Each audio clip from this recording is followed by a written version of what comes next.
वंदे मराठा पुरुषोत्तम भगवान प्रभू श्री रामचंद्र की। अरे इतिहास लिहिला जाईल ना श्री क्षेत्र खंडाळाच्या या गावाच्या या हिंदू महासंमेलनाच्या निमित्ताने इतिहास लिहिला जाईल। काही ना भगव्या झेंड्याचं कार्य चालू होतं पण इथला एकही हिंदू बांधव येत हिंदू भगिनी एकही जण हटला नाही। राष्ट्रीय स्वयंसेवक संघाच्या वतीने विविध भागात विराट हिंदू संमेलनाचे आयोजन करण्यात येत आहे। मात्र अशातच वैजापूर तालुक्यातील खंडाळा येथे बुधवार रोजी हिंदू संमेलनाचे आयोजन करण्यात आले होते। तर खंडाळा येथील हिंदू संमेलन सध्या चर्चेचा विषय ठरला आहे। खंडाळा येथील हिंदू संमेलनात खंडाळा येथील ग्रामस्थांनी उत्स्फूर्त प्रतिसाद दिला। एवढेच नाही तर कार्यक्रमादरम्यान पाऊसही आला। मात्र भर पावसातही कार्यक्रम स्थळ ग्रामस्थांनी सोडले नाही। यामुळे उपस्थित वक्त्यांनी देखील खंडाळा येथील ग्रामस्थांचे कौतुक केले। या संमेलनात हिंदूंनी जातीपाती विसरून संघटित व्हावे असे आवाहन उपस्थित वक्त्यांकडून करण्यात आले। विराट अशा हिंदू संमेलनानिमित्त सर्व एकत्रित हिंदू बांधव खंडाळा व खंडाळा पंचक्रोशी माता भगिनी यांना देखील माझं शतशत नमन। आपली उक्ती आहे धर्मो रक्षती रक्षतः, अर्थात जो धर्माचं रक्षण करतो त्याचं रक्षण धर्म करतो। या उदात्त विचारानं प्रेरित होऊन आज या खंडाळा आणि परिसरातील पंचक्रोशीतील सकल हिंदू समाज या विराट अशा हिंदू संमेलनासाठी आपण एकत्र जमलेलो आहोत।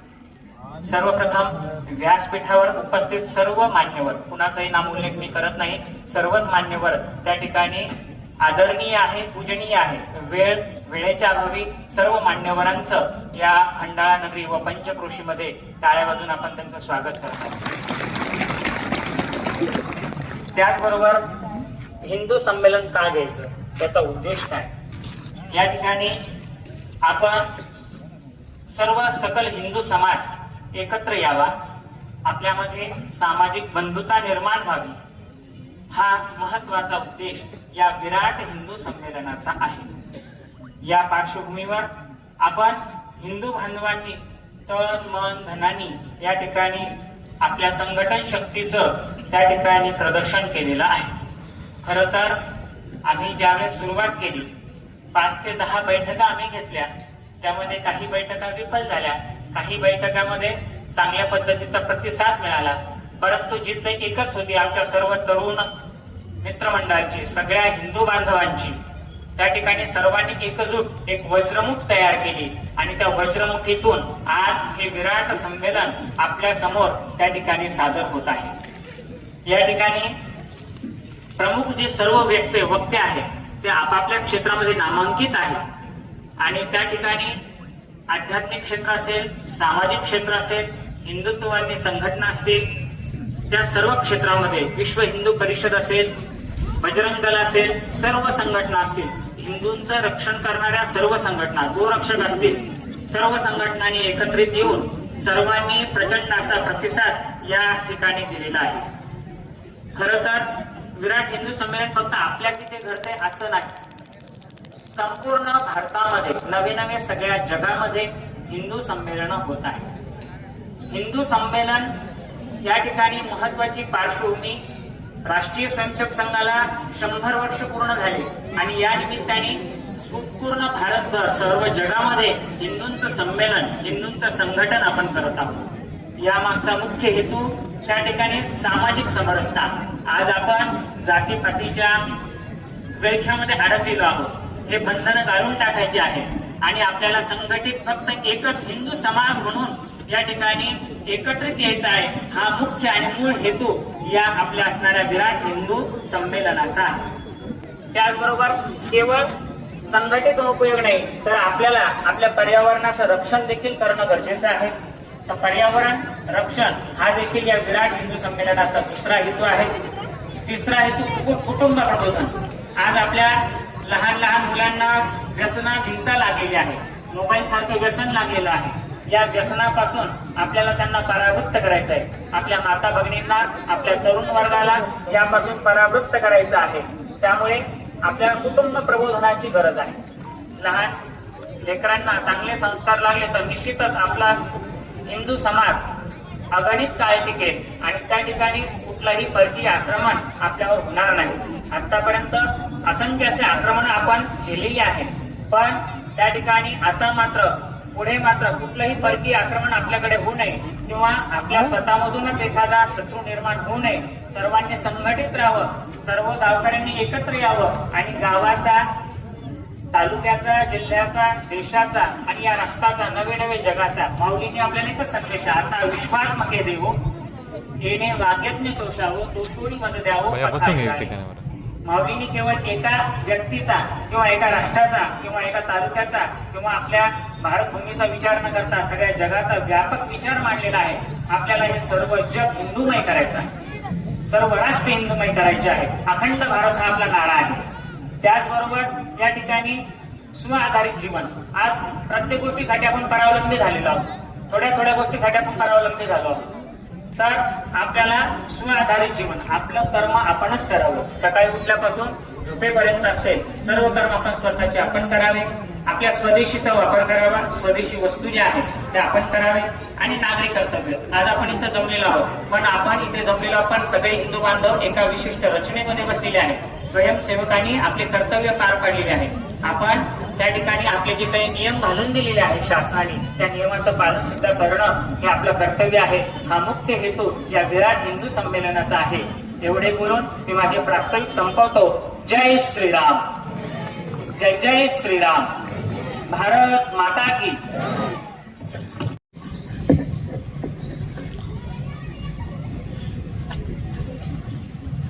थोडीशी घोषणा द्यायची आपल्याला, कारण की आपला हिंदू लवकर जागा होत नाही आणि जागा झाला तर लवकर झोपत नाही.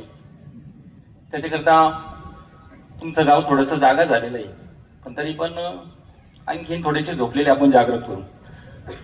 छत्रपती शिवाजी महाराज की, धर्मवीर छत्रपती संभाजी महाराज की, भारत माता की, वंदे वंदे, जय श्रीराम.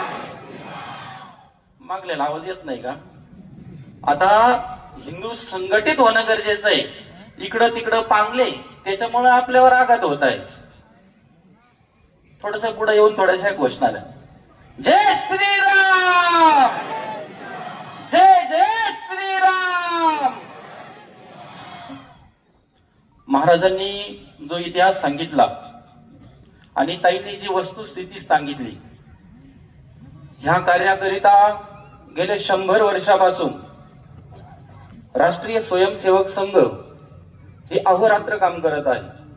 कोणत्याही संघटनेचे एवढे दिवस म्हणजे एवढे वर्ष होणं सोपं काम नाही. आणि हे 100 वर्ष अशीच नाही झाली. यामध्ये कारसेवक असेल, संघसेवक असेल, यांच्या एका एका रक्ताच्या थेंबापासून हा वटवृक्ष तयार झाला आणि तो वटवृक्ष आपण या 100व्या वर्षामध्ये पदार्पण करत आहोत. आणि त्या वटवृक्षाच्या छायाछत्राखाली आपण हे विराट हिंदू संमेलन आयोजित केलं आहे. हिंदू हिंदू हिंदू, आपण नुसतं हिंदू हिंदू करतो, पण हिंदू कोण? काय ज्याला भारतीय संविधानाचं तो अनुकरण करतो तो हिंदू. डॉक्टर बाबासाहेब असेल, छत्रपती शिवाजी महाराज असेल, शाहू फुले असतील, या सर्व विचारांनी प्रेरित होऊन धर्म कार्य करतो किंवा देशासाठी देशसेवा करतो तो हिंदू. आज आपण काय करतोय की यो हिंदू, यो मराठा, हा माळी, हा कुणबी, याच्यामध्ये सगळी विघटन होऊन गेलो, आपण विघटित होत चाललो. आणि त्याच्यामध्ये काय हो राहिलं, मग दुसऱ्या धर्माकडून आपल्याकडे आघात होत आहे. ज्या डॉक्टर बाबासाहेब आंबेडकरांनी आपल्याला संविधान दिलं, सांगायला खूप वेदना वाटतात की तेच दलित बांधव आज धर्मांतर करून वेगळ्या धर्माकडे ते वळत आहे. आपल्याला त्या संविधानाचा, त्या बाबासाहेबांनी केलेल्या कार्याचा काहीच हे नाही का? मग आपण आपला धर्म का सोडतो?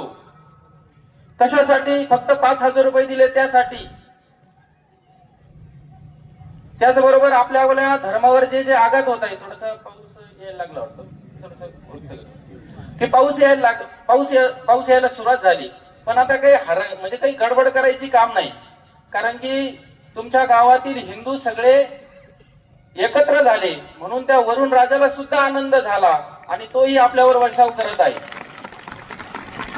आपल्या गावातील जे युवक आहे की ते गोमातेसाठी सदैव तत्पर असतात. आता मागे एक घटना झाली, त्यांच्या पाठीमाग खूप मोठं संकट आलं, तरी पण ते जागृत राहिले. आणि आपण म्हणतो प्रशासनाला थोडासा दोष देतो, पण त्यांच्याच मुळे काही युवक ते आपल्यात आज उभे आहे, हेही सत्य नाकारता येत नाही. आपल्याला गोमाता ही विकूच नाही, याच्याकरिता आपल्या अवधूत चिंतन देवस्थानच्या वतीने आम्ही छोटासा एक प्रयोग चालू केला. आपण गाय केवढ्याला विकतो? 5,000 रुपयाला, 3,000 रुपयाला, 2,000 रुपयाला. पण आम्ही तुम्हाला त्याच गायीचे दर महिन्याला 5,000 रुपये उत्पन्न कसं निर्माण होईल याकरिता आम्ही प्रयत्न करत आहोत. येणाऱ्या गणेश उत्सवामध्ये आपल्याही गावामध्ये गायीच्या शेणापासून बनलेले जे गणपती आहेत, तर ते गणपती आपल्यापर्यंत ही युवक मंडळी पोहोच करतील. आणि आपल्याला धर्मकार्य करत असताना जे काहीतरी आर्थिक बळ लागतं, की ते बळ त्या उत्पन्नातून आपण तयार करून आपण ते चालू करणार आहे. आपल्या अवधूत चिंतन देवस्थानच्या वतीने हिंदू धर्मीय सामुदायिक विवाह सोहळा आयोजित केला आहे. तरी सर्वांनी या विवाह सोहळ्यासाठी सर्वांनी यायचं आहे आणि हिंदू धर्माचं कार्य कसं आहे, हिंदू धर्म कसा चालतो याकरिता सर्वांनी तिथं बघण्यासाठी या सोहळ्यासाठी यायचं आहे. थोडासा पाऊस असल्यामुळे मी थोडासा आवर्त घेतो, पण तरी पण सर्व हिंदू धर्मातील जातीभेद विसरून धर्मकार्याकरता सर्व युवकांनी एकत्र यावं ही श्री गुरुदेव दत्त चरणी श्री प्रभू श्री रामचरणी चरणी प्रार्थना करतो आणि मी थांबतो. जय श्रीराम. धन्यवाद. पाऊस आला, पाऊस येऊ राहिला हे खरं आहे. कदाचित महादेवाचा आशीर्वाद असेल तो, शंभू महादेव तुमच्या आमच्यावर. पण जर पावसाला घाबरून आपण एवढा हिंदुत्वाचा विचारधारा इथं मांडली, पावसाला घाबरून उठून जायला लागल्यावर दुश्मन तर लय पावसापेक्षा लय शक्तिशाली. उठून जायचं का मग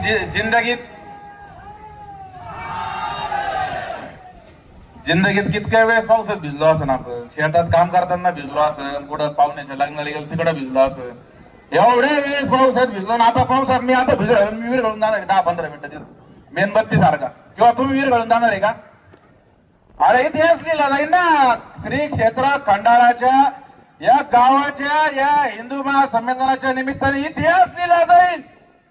काही तर भगव्या झेंड्याचं कार्य चालू होतं, पण इथला एकही हिंदू बांधव येत हिंदू भगिनी एकही जण हटला नाही.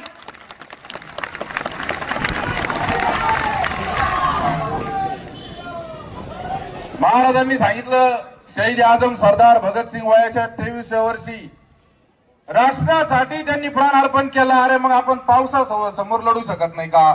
धर्मवीर छत्रपती संभाजी महाराजांनी 40 दिवस स्वतःच्या शरीराचा एक एक अवयव तोडला जात असताना दररोज त्या औरंग्याच्या छावणीत एवढा अन्याय अत्याचार सोसला. अरे पण हटले नाही, भगवा झेंडा सोडला नाही, हिंदू धर्म सोडला नाही. मग आपण पण हटू शकत नाही. आता 10-15 मिनिटं कळ काढत होता कंतील लय काही. काशी की कला जाती, काशी की कला जाती, मथुरा में मस्जिद होती. अगर छत्रपति शिवाजी महाराज ना होते तो सबकी सुन्नत होती. आता सुन्नत म्हणजे काय तुम्हाला माहिती आहे, मी आता इथं गृहीत धरतो आता. पण छत्रपती शिवाजी महाराज जर नसते तर आज देव देश धर्म शेती माती संस्कृती आणि गाय आणि मायचं या ठिकाणी अस्तित्व राहिलं नसतं. तुम्ही आम्ही आज हिंदू संमेलनामध्ये एकत्र आलेलो आहोत, ही कृपा छत्रपती शिवाजी महाराजांची आहे. प्रभू श्रीराम आणि भगवान श्रीकृष्ण, प्रभू श्रीराम आणि भगवान श्रीकृष्ण यांच्या नंतर जर हिंदू धर्म कोणी राखला असेल, त्याची पुनर्स्थापना केली असेल तर छत्रपती शिवाजी महाराजांनी केली.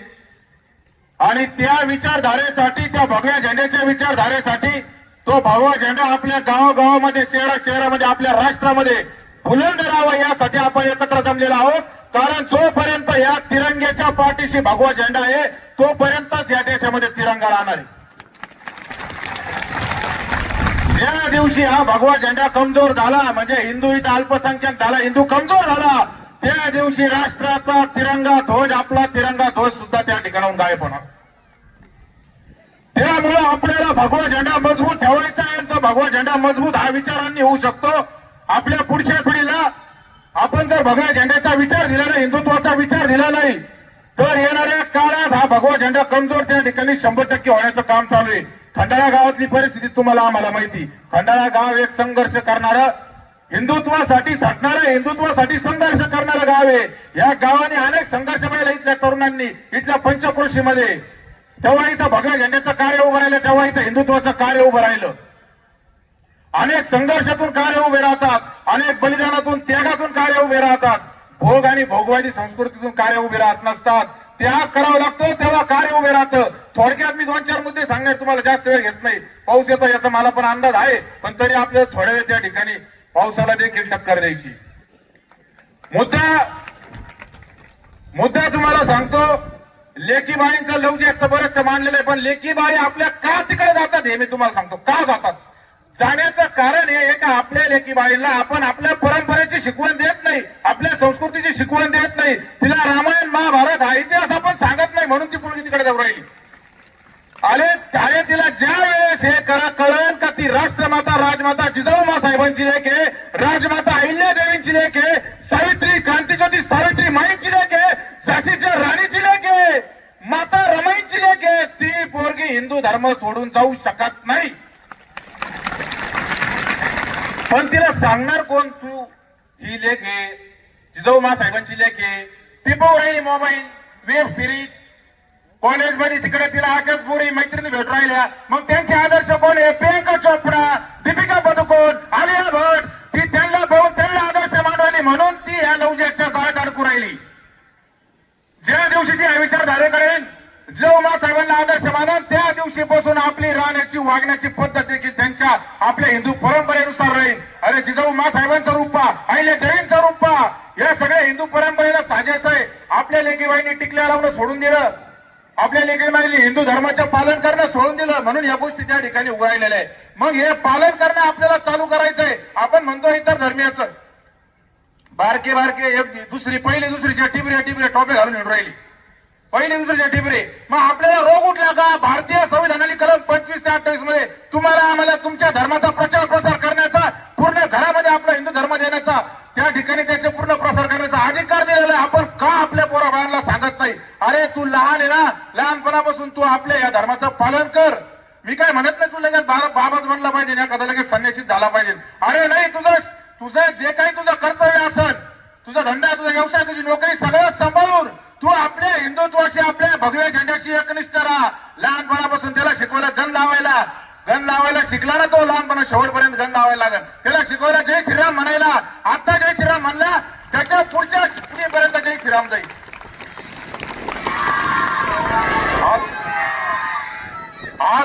आज मी रामाचं नाव घेतलं, उद्या मला पोरे घेईन, परवा त्याचा पोरे घेईन. अरे हे रामाचं रामाचं आयुष्य वाढत जातं प्रभू श्रीरामांचं. लक्षात घ्या, ही परंपरा आहे. बाकीच्या करतात, आपण पाळत नाही, म्हणून आपल्या त्या ठिकाणी या गोष्टी आपल्यावर आक्रमण होऊ राहील.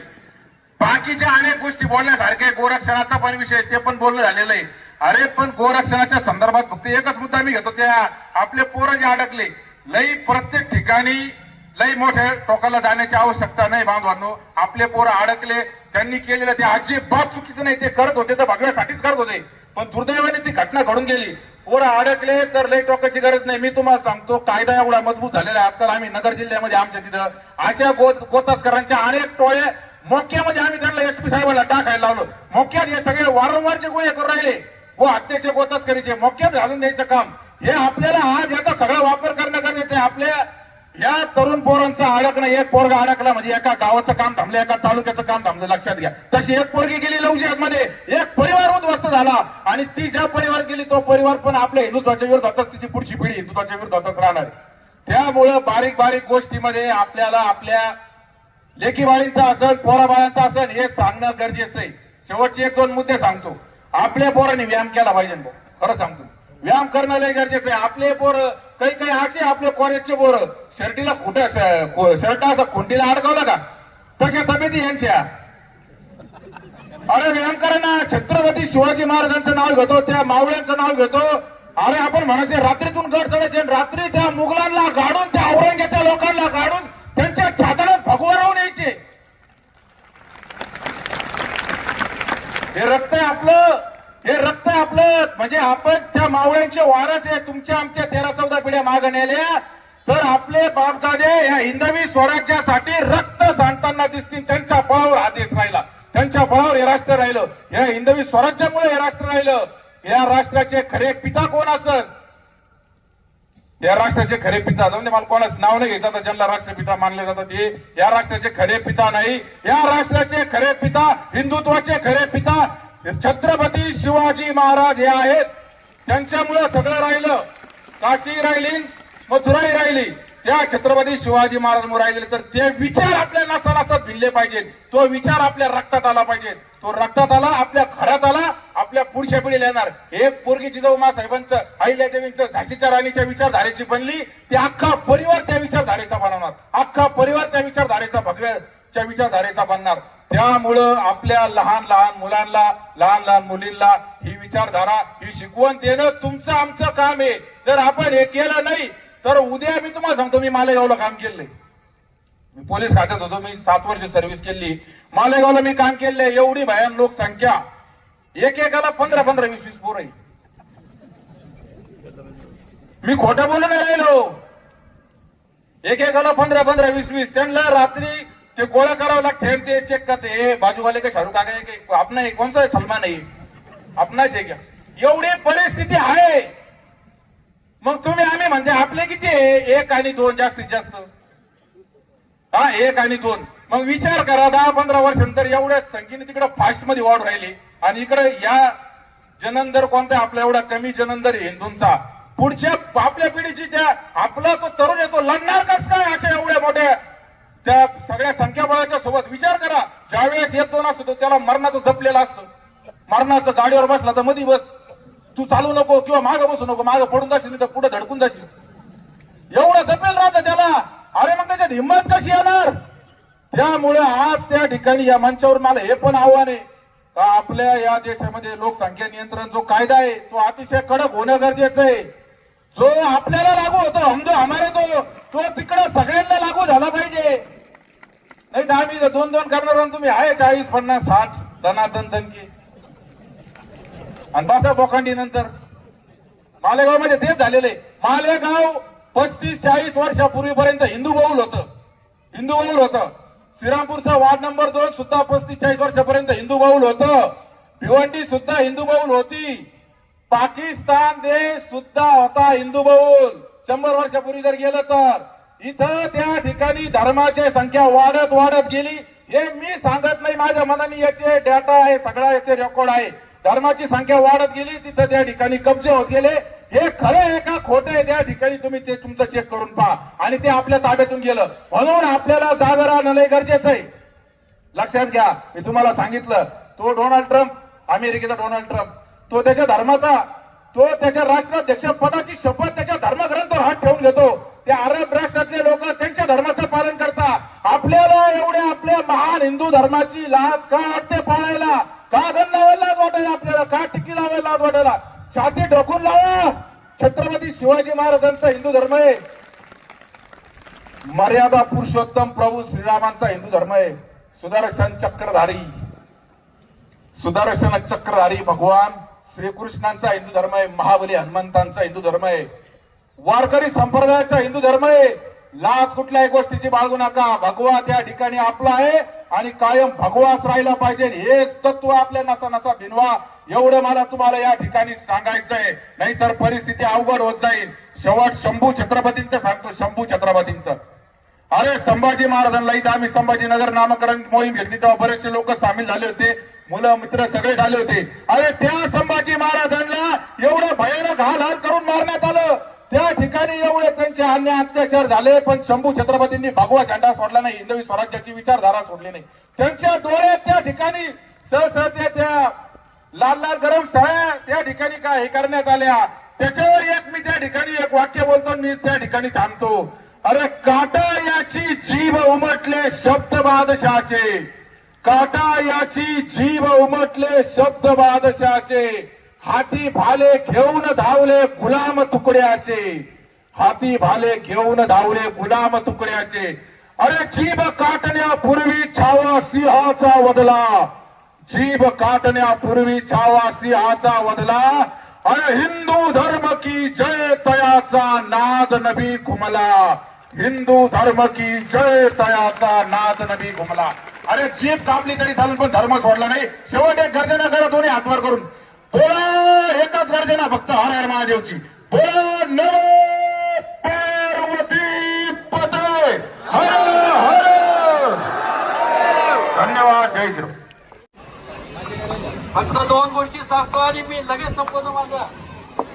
बंधूंनो, आजपासून जनगणना सुरू झाली आहे. आपल्या घरामध्ये लोक येणार आहे जनगणनेसाठी. त्यातला शेवटचा कॉलम सगळ्यात महत्वाचा आहे. आम्ही हिंदू आहोत असं त्याच्यामध्ये लिहिलं गेलंच पाहिजे. जर ते आम्ही नाही लिहिलं तर आम्हाला आमचे अधिकार मिळणार नाहीत. आमच्या देशामध्ये आम्हाला हिंदूंचे अधिकार मिळाले पाहिजेत. जनगणनेमध्ये आम्हाला हिंदूंची लोकसंख्या अधिकृत करावी लागेल.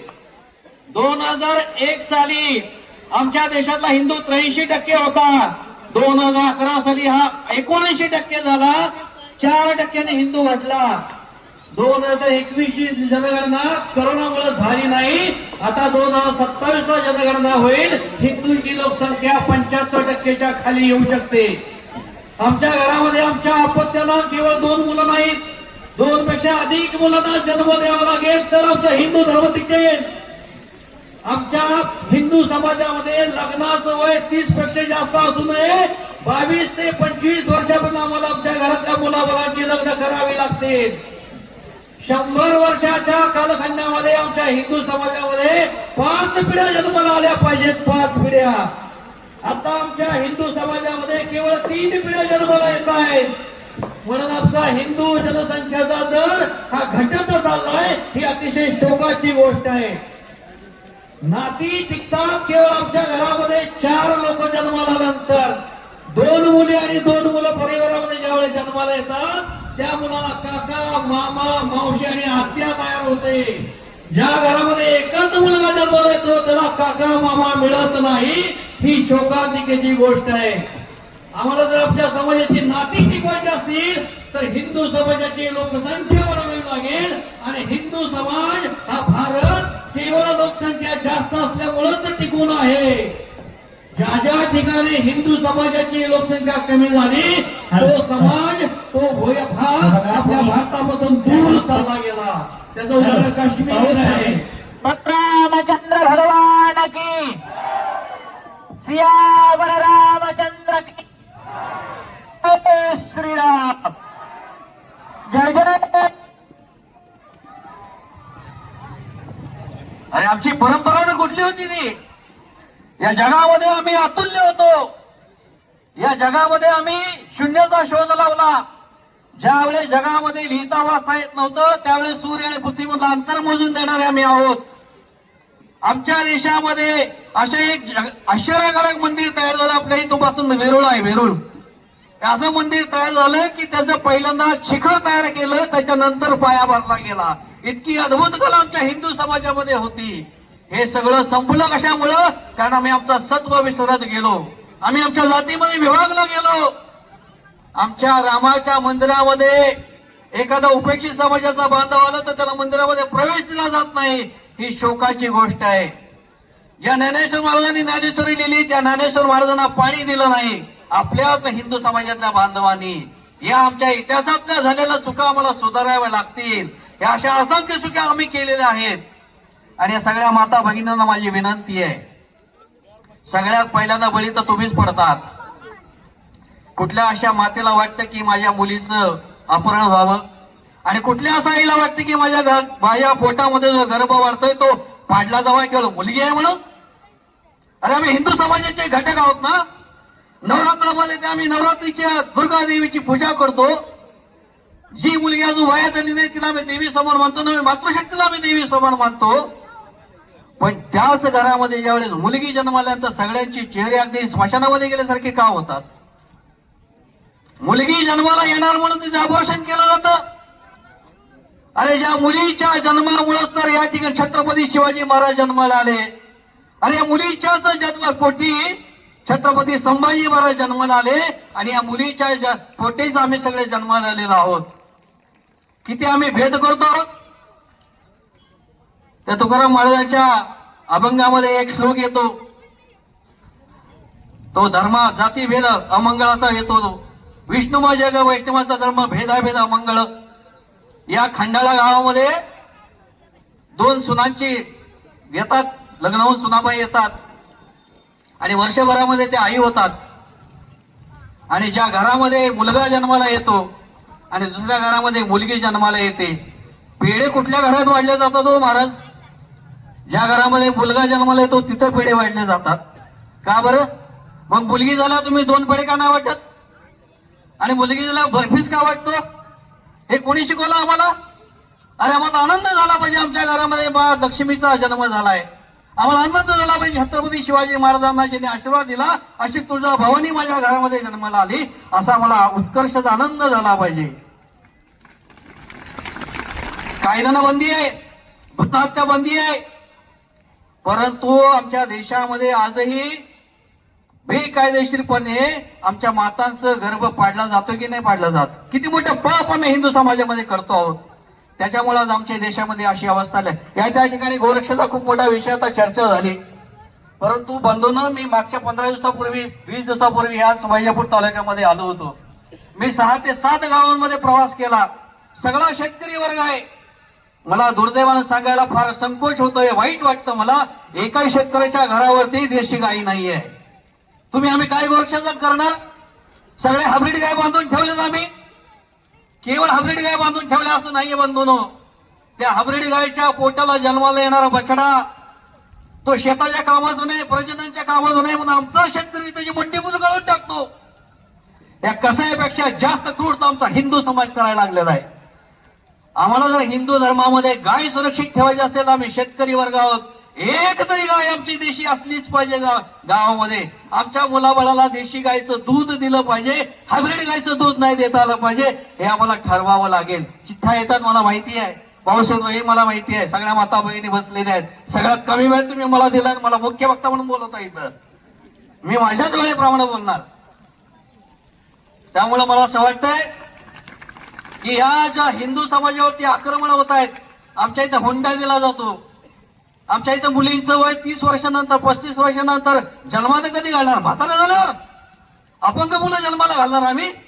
आणि एकच मुलगा जन्माला घातला तर सैन्यामध्ये कोण जाईल? आई वडील म्हणते आमचं म्हातारा कोण सांभाळेल? उद्या गोली लागी शत्रूची मरून पडला तर काय होईल? आणि म्हणून आम्हाला किमान 3 पेक्षा अधिक मुलांना जन्म द्यावा लागेल तर हिंदू धर्म सुरक्षित राहील. तर अशी सभा पुन्हा आम्ही घेऊ शकू, अन्यथा नाही घेऊ शकणार बंधूंनो. देशाचं कर्तव्य म्हणून आम्हाला संसार करायचा आहे. केवळ आमच्या वासना भागवण्यासाठी संसार नाही करायचा. एक माणूस आमच्या देशासाठी गेला पाहिजे. आमच्या घरामध्ये विवेकानंद जन्माला आला पाहिजे. असे भगे वस्त्र झाले, समाजासाठी बाहेर पडले पाहिजे. घरामध्ये 2 पेक्षा अधिक संतती जन्माला आली तरच शक्य आहे. आणि हे माता भगिनी जर ठरवलं तर होऊ शकतं. असं जर तुमच्या घरामधून दबाव यायला लागला तर पोलिसांचं प्रोटेक्शन तुम्हाला आहे. आम्हाला जर धर्म सुरक्षित ठेवायचा असेल तर संतांचं वचन आम्हाला पाळावं लागेल. देव मस्तकी धरावा, अवघा हलकवलं करावा, मुलूक भडवावा की बुडवा राज्य स्थापनेसाठी. देशद्रोही तुतुके कुत्ते मारून घालावे अवघेच भरते, इजती संशय नाही. साधू संतांनी पण शस्त्राची भाषा सांगितलेली आहे. महाभारतामध्ये एका द्रौपदीचं वस्त्रहरण झालं, रामायणामध्ये सीतेचं अपहरण झालं आणि छत्रपती शिवाजींच्या राज्यामध्ये अनेक माता भगिनीचं अपहरण झालं. अख्खा हिंदू समाज रस्त्यावरती पडला. एका माता द्रौपदीचं वस्त्रहरण झालं, 100 कौरव औषधाला सुद्धा उरले नाहीत, एकही पांडव मेला नाही. माता सीतेचं अपहरण करून रावण लंकेमध्ये घेऊन गेला, अख्खी लंका जाळून टाकली गेली.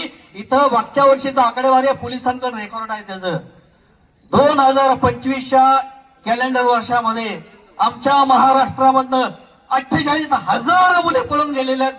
48,000 12 महिन्यामध्ये 48,000 मुली महाराष्ट्रामधनं पळून गेल्यात. एका महिन्यामध्ये 4,000 मुली पळून जातात. याचा अर्थ 15 मिनिटामध्ये एक मुलगी आमची हिंदूंची पळून जाते. आम्ही काय भांगड्या भरलेल्या आहेत? कशी काय मुलगी पळून जाते? अरे ती बामणाची पोरगी गेली जाऊ दे, ती मराठी पोरगी गेली जाऊ दे, माझं काय जात आहे?